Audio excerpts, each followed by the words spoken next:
Lesson 4, piecework. So self-employed people are people that work for themselves rather than for an employer, and piecework is someone who's paid per rate of an object that they produce.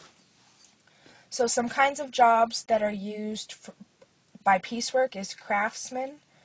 So anyone who has some kind of craft of any kind. When you sell newspapers, you're being paid by how many you deliver. Seamstresses get paid per job. Tree planters, they're paid by how many trees they plant.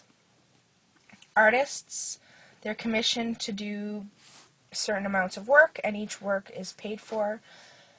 Telemarketers are paid by how many customers they can get to work, how many they can get to join things or spy things or sell things.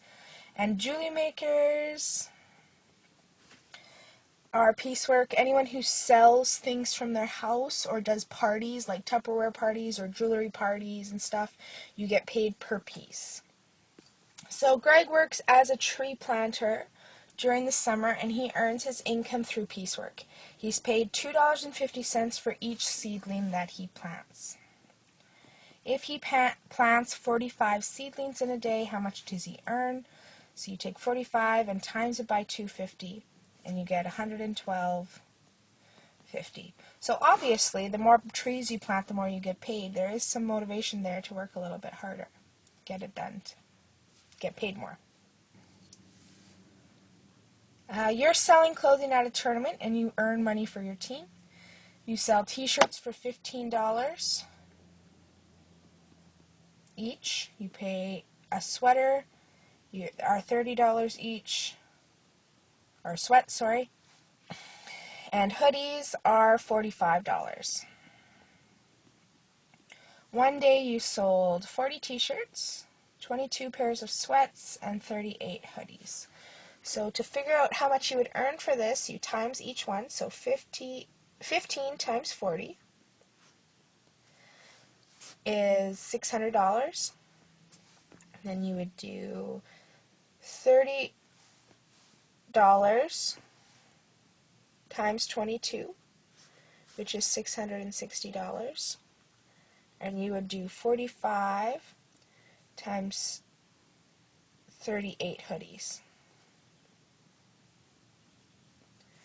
And you would get $1,710.